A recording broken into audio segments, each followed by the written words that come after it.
Hello students, हम लोग पढ़ रहे थे chapter number 8 cell the unit of life, जिसमें हम लोगों ने लास्ट क्लास में सेल का इंट्रोडक्शन और प्रोकैरियोटिक सेल्स के बारे में पढ़ा था।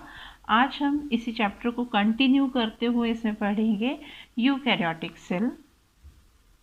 Eukaryotic cell and prokaryotic cell का डिफरेंस हमने लास्ट क्लास में देखा था और उसमें हमने पढ़ा था कि प्रोकैरियोटिक सेल में वेल ऑर्गेनाइज्ड न्यूक्लियस प्रेजेंट नहीं था, जबकि यूकैरियोटिक सेल में वेल ऑर्गेनाइज्ड न्यूक्लियस प्रेजेंट होता है। और भी डिफरेंस देखे थे हमने कि प्रोकैरियोटिक सेल का साइज़ स्मॉल होता है, यूकैरियोटिक सेल का साइज़ लार्ज होता है। मेम्ब्रेन बाउंड ऑर्गेनल्स एब्सेंट होते हैं प्रोकैरियोटिक सेल में और यूकैरियोटिक सेल में मेम्ब्रेन बाउंड ऑर्गेनल्स प्रेजेंट होते हैं। आज हम यूकैरियोटिक सेल्स को डिटेल में पढ़ेंगे। Eukaryotic cells are present in protista, plants, animals and fungi. Eukaryotic cells हमें प्रोटिस्टा में आने वाले जो ऑर्गेनिज्म हैं उनमें देखने को मिलती हैं, प्लांट किंगडम में मिलेंगी, एनिमल्स किंगडम में देखने को मिलती है और फंगाई किंगडम जो है सभी के जो ऑर्गेनिज्म हैं उनमें जो सेल्स प्रेजेंट होती हैं वो सेल्स होती हैं eukaryotic cells. Cytoplasm is divided into compartments due to presence of membrane-bounded organelles. The cell contain well-organized nucleus with nuclear membrane. The genetic materials are arranged in chromosome. इसमें जो cytoplasm होता है, eukaryotic cell के अंदर जो cytoplasm रहता है, इसके साइटोप्लाज्म में मेम्ब्रेन बाउंडेड ऑर्गेनल्स प्रेजेंट होते हैं। जितने भी ऑर्गेनल्स हैं, mitochondria, endoplasmic reticulum, nucleus, Golgi apparatus, इन सब के चारों तरफ मेम्ब्रेन होती है, जिस वजह से ऐसा लगता है कि जो इसका साइटोप्लाज्म है वो स्मॉल कंपार्टमेंट में डिवाइड हो गया है। इसीलिए लिखा हुआ है कि जो cytoplasm is divided into compartments due to presence of membrane bounded organelles. The cells contain well organized nucleus with nuclear membrane. इसमें जो न्यूक्लियस होता है वो न्यूक्लियस भी वेल ऑर्गेनाइज्ड होता है, न्यूक्लियस के चारों तरफ न्यूक्लियर मेम्ब्रेन प्रेजेंट होती है। The genetic material are arranged in chromosome, और जो जेनेटिक मटेरियल होता है वो क्रोमोसोम के रूप में अरेंज्ड होता है। Plant cells differ in having cell wall, plastids and large central vacuoles as compared to animal cells. सभी यूकैरियोटिक सेल्स जो होती हैं वो एक जैसी नहीं होती हैं। प्लांट में पाई जाने वाली यूकैरियोटिक सेल एनिमल्स में पाई जाने वाली यूकैरियोटिक सेल से डिफरेंट होती हैं। प्लांट सेल में जो सेल प्रेजेंट होती है उसमें सेल वॉल, प्लास्टिड्स और लार्ज सेंट्रल वैक्यूल्स होते हैं, जबकि एनिमल सेल में ये सब चीज़ें एब्सेंट होती हैं। Animal cells have centrioles which are absent in plant cells. दूसरी तरफ अगर हम बात करें एनिमल सेल की, तो एनिमल सेल में सेंट्रियोल प्रेजेंट होता है जो कि प्लांट सेल में एब्सेंट होता है। ये डायग्राम जो आप देख रहे हैं ये प्लांट सेल का डायग्राम है। इसमें आप देखेंगे कि आउटर मोस्ट लेयर जो है बाहर की तरफ सेल वॉल प्रेजेंट है, इसके बाद में सेल मेम्ब्रेन, अंदर की तरफ आप देख रहे हैं कि ये प्लाज्मा मेम्ब्रेन प्रेजेंट है। यहाँ पर ये साइटोप्लाज्म में आपको बहुत सारे सेल ऑर्गेनल्स दिखाई दे रहे हैं, जिसमें आप देखेंगे ये न्यूक्लियस है, न्यूक्लियस का स्ट्रक्चर है, ये न्यूक्लियस न्यूक्लियर मेम्ब्रेन से बाउंडेड है। यहाँ पर ये वैक्यूल्स हैं, इसके अलावा ये mitochondria, ribosome, chloroplast, peroxisomes, microtubules, plasmodesmata, ये स्ट्रक्चर जो ये प्लाज्मोडेस्मेटा है, एंडोप्लाज्मिक रेटिकुलम है, रफ एंडोप्लाज्मिक रेटिकुलम और स्मूथ एंडोप्लाज्मिक रेटिकुलम। इन ऑर्गेनल्स के बारे में अभी हम डिटेल्स में पढ़ेंगे। और लाइसोसोम। तो प्लांट सेल में आपको ये सेल ऑर्गेनल्स दिखाई दे रहे हैं। इसके अलावा प्लांट सेल में आप देखेंगे कि क्लोरोप्लास्ट प्रेजेंट होता है जो कि एनिमल सेल में ये एब्सेंट होता है। और ये डायग्राम जो है ये एनिमल सेल का है। एनिमल सेल भी कैसी सेल है, ये यूकैरियोटिक सेल है। और यहाँ पर आप देखेंगे कि इसके चारों तरफ, सेल के चारों तरफ प्लाज्मा मेम्ब्रेन प्रेजेंट है। यहाँ पर सेल वॉल एब्सेंट होती है। इसके अलावा साइटोप्लाज्म में आप देख रहे हैं कि यहाँ पर बहुत सारे सेल ऑर्गेनल्स प्रेजेंट हैं, जिसमें आप देख सकते हैं ये परऑक्सीसोम है, यहाँ पर ये माइटोकॉन्ड्रिया, लाइसोसोम, राइबोसोम्स हैं, फिर एंडोप्लाज्मिक रेटिकुलम है, न्यूक्लियस प्रेजेंट है। न्यूक्लियस का स्ट्रक्चर जब हम डिटेल में पढ़ेंगे तब हम इसके बारे में और भी पढ़ेंगे। न्यूक्लियस जो है वो न्यूक्लियर एनवेलप से कवर्ड है, न्यूक्लियर मेम्ब्रेन प्रेजेंट होती है। इसके अलावा यहाँ पर आप देख सकते हैं कि एंडोप्लाज्मिक रेटिकुलम जो है वो स्मूथ और रफ दोनों टाइप का एंडोप्लाज्मिक रेटिकुलम होता है। गोल्गी एपरेटस है और यहाँ पर एक स्ट्रक्चर सेंट्रीओल, यहाँ पर आप देख सकते हैं ये सेंट्रीओल प्रेजेंट है। ये सेंट्रीओल प्लांट सेल में एब्सेंट होता है, नहीं होता है। अब हम पढ़ेंगे सेल मेम्ब्रेन। ईयर 1950 में इलेक्ट्रॉन माइक्रोस्कोप के एडवेंट के बाद में सेल मेम्ब्रेन की डिटेल स्टडी पॉसिबल हो सकी थी और इससे बीच जो ह्यूमन बीइंग है उनके आरबीसीज़ की स्टडी की गई और उनकी आरबीसीज़ की जो मेम्ब्रेन होती है, मेम्ब्रेन के केमिकल स्टडी के बाद में प्लाज्मा मेम्ब्रेन का पॉसिबल स्ट्रक्चर बताया गया था। यहाँ पर जब स्टडीज़ की गई तो ये बता दिया गया था कि जो सेल मेम्ब्रेन होती है वो लिपिड की बनी होती है और ये लिपिड की जो लेयर है ये 2 लेयर में अरेंज होती है, बाई लेयर मेम्ब्रेन होती है। तो यहाँ पर लिखा हुआ है cell membrane is composed of lipids that are arranged in bilayer. Cell membrane lipids से कंपोज्ड होती है जो 2 लेयर की बनी होती है और यहाँ पर ये जो 2 लेयर होती हैं, लिपिड की जो 2 लेयर हैं उनमें पोलर एंड जो होता है वो बाहर की तरफ होता है और हाइड्रोफोबिक एंड जो होता है, जो जिसे हाइड्रोफोबिक टेल कहा जाता है, वो अंदर की तरफ होता है। तो इससे ये पता चलता है, इससे ये सुनिश्चित होता है कि जो नॉन पोलर टेल होती है वो सैचुरेटेड हाइड्रोकार्बन की बनी हुई होती है और ये पानी से प्रोटेक्ट करती है। सेल मेम्ब्रेन में जो लिपिड्स होते हैं वो लिपिड फॉस्फोग्लिसराइड के बने होते हैं। The lipid component is mainly composed of phosphoglyceride. Later it was found that protein is also present in cell membrane. बाद में ये पाया गया कि सेल मेम्ब्रेन के अंदर प्रोटीन्स भी होते हैं।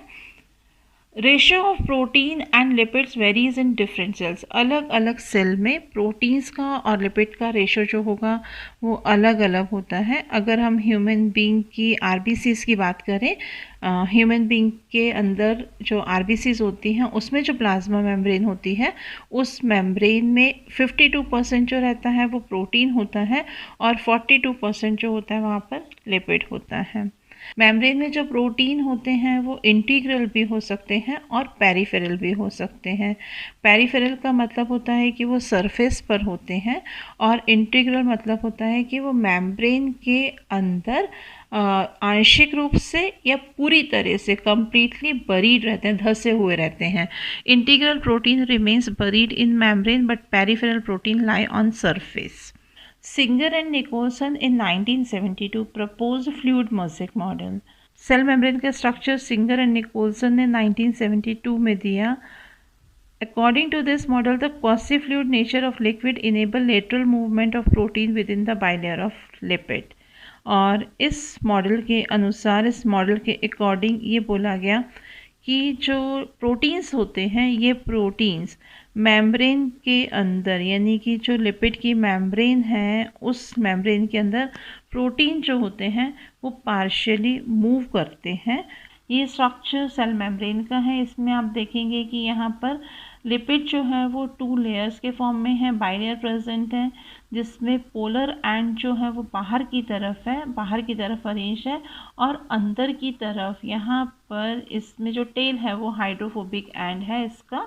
और इसी तरह से 2 लेयर हैं लिपिड की। एक लेयर ये दिख रही है आपको, एक लेयर ये है।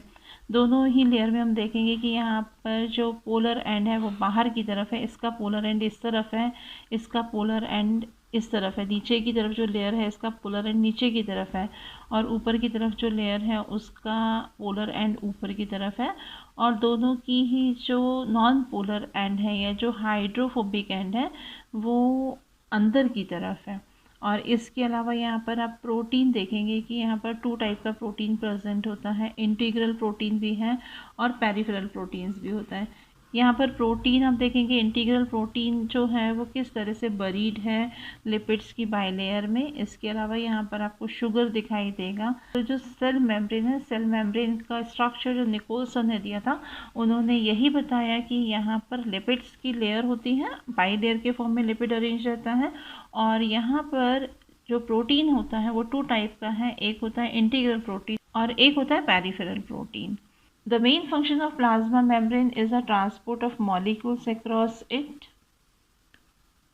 सेल मेम्ब्रेन का मेन फंक्शन होता है कि वो अपने में से मॉलिक्यूल्स को ट्रांसपोर्ट कर सकते हैं, और ये मेम्ब्रेन जो रहती है ये सिलेक्टिवली परमिएबल होती है अपने दोनों तरफ के मॉलिक्यूल्स के लिए।